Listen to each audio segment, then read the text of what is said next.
प्रधानमंत्री नरेंद्र मोदी आज दिल्ली में अखिल भारतीय मराठी साहित्य सम्मेलन का करेंगे उद्घाटन। शाम 4:30 बजे से विज्ञान भवन में होगा ये कार्यक्रम। मराठी लिटरेचर कॉन्फ्रेंस में महाराष्ट्र के सीएम देवेंद्र फडणवीस और शरद पवार भी ले सकते हैं हिस्सा। 71 साल के बाद दिल्ली में हो रहा आयोजन।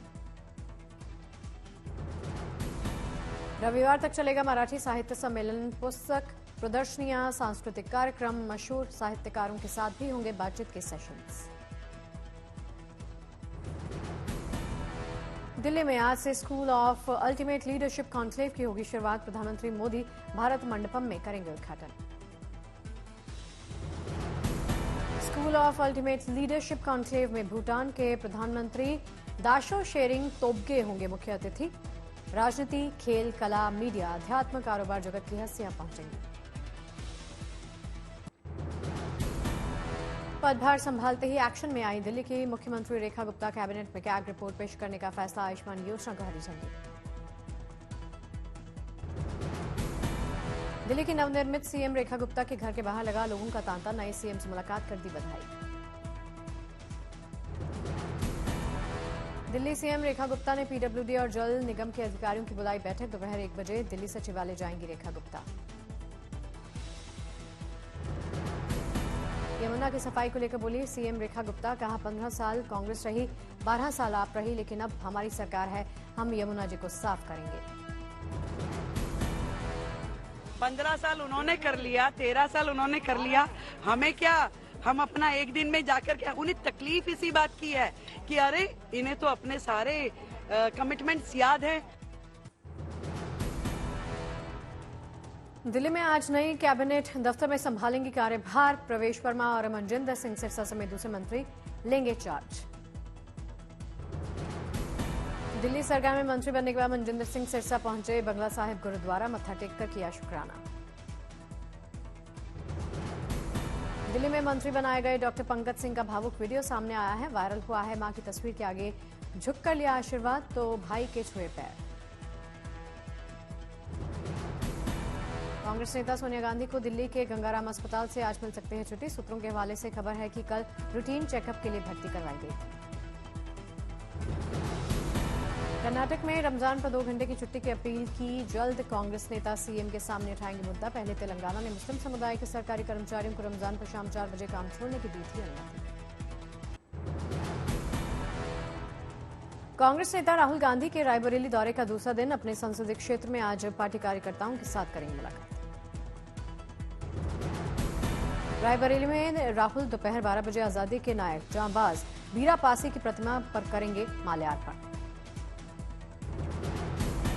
आरजेडी नेता लालू प्रसाद यादव के मामले में आज दिल्ली की एक अदालत में सुनवाई संभव। जमीन के बदले नौकरी के मामले से जुड़ी चार्जशीट पर संज्ञान ले सकती अदालत। राजस्थान में नए बीजेपी प्रदेश अध्यक्ष के नाम का आज ऐलान हो सकता है। सूत्रों के मुताबिक मौजूदा अध्यक्ष मदन राठौड़ को दोबारा मिल सकती है जिम्मेदारी। राजस्थान बीजेपी अध्यक्ष पद के लिए अगर एक और नामांकन हुआ तो शनिवार को होगा मतदान। रणवीर अलाहाबादिया के बाद यूट्यूबर आशीष चंचलानी ने भी खटखटाया सुप्रीम कोर्ट का दरवाजा। असम, महाराष्ट्र में दर्ज एफआईआर को रद्द करने की मांग की। प्रधानमंत्री इंटर्नशिप योजना के पायलट चरण के दूसरे राउंड की शुरुआत। देश भर के युवाओं से मांगे आवेदन। बिहार कांग्रेस के नए प्रभारी कृष्णा अल्लावरू का पटना दफ्तर में हुआ भव्य स्वागत। सदाकत आश्रम में कृष्णा को क्रेन से पहनाई फूलमाला। बिहार प्रदेश महिला कार्यकारिणी की बैठक के लिए पटना पहुंची महिला कांग्रेस की राष्ट्रीय अध्यक्ष अलका लांबा। कहा चुनाव के बाद मुख्यमंत्री नहीं रहेंगे नीतीश कुमार। पूर्व क्रिकेटर सौरभ गांगुली की कार सड़क हादसे का शिकार हुई। पश्चिम बंगाल में दुर्गापुर एक्सप्रेसवे पर दांतनपुर के पास ये हादसा हुआ।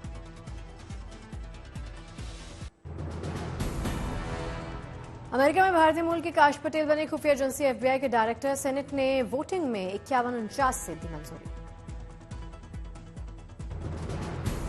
अमेरिका में ट्रंप सरकार को 1 महीना पूरा। 26 फरवरी को राष्ट्रपति ट्रंप आधिकारिक तौर पर करेंगे पहली cabinet meeting.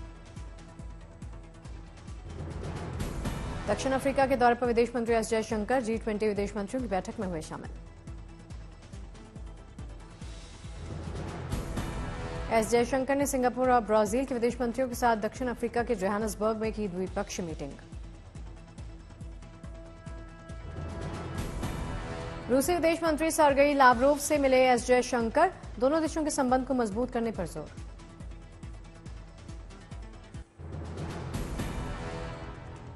CM Yogi Adityanath ने आने वाले त्योहारों और महाकुंभ को लेकर अधिकारियों के साथ की बैठक, दिए दिशा निर्देश। होली और महाशिवरात्रि पर अफसरों से अलर्ट रहने का दिया निर्देश, असामाजिक तत्वों पर कार्रवाई करने का आदेश। सीएम योगी आदित्यनाथ ने कहा 14 मार्च को होलिकोत्सव के दिन शुक्रवार की नमाज भी की जाएगी। सीएम योगी आदित्यनाथ ने महाशिवरात्रि को लेकर सुरक्षा के कड़े इंतजाम करने का निर्देश दिया, काशी प्रयागराज में सुरक्षा के कड़े इंतजाम।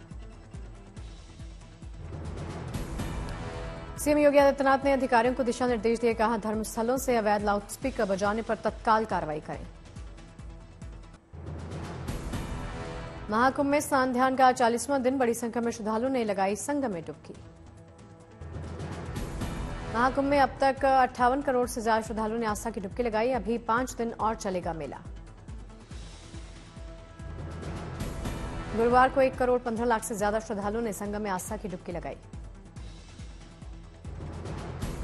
प्रयागराज महाकुंभ में आज भी श्रद्धालुओं का सैलाब, संगम घाट पर स्नान के लिए पहुंच रहे श्रद्धालु। संगम में स्नान के बाद प्रयागराज स्टेशन पर पहुंच रहे श्रद्धालु, कई किलोमीटर तक लगी भक्तों की लंबी लाइनें। प्रयागराज में महाशिवरात्रि के स्नान को लेकर रेलवे अलर्ट, क्राउड कंट्रोल के लिए प्रमुख स्टेशन पर बनाए गए होल्डिंग एरियाज। प्रयागराज में भीड़ को देखते हुए प्रशासन ने लिया बड़ा फैसला, 8वीं तक की कक्षाएं बंद की गई। आज संगम में कई वीआईपी लगाएंगे डुबकी, कई केंद्रीय मंत्री भी संगम में लगाएंगे डुबकी। सुबह से संगम आने वाले सभी रास्तों पर 8 से 10 किलोमीटर तक लगी श्रद्धालुओं की भीड़, शटल बस और ई रिक्शा की सुविधाएं।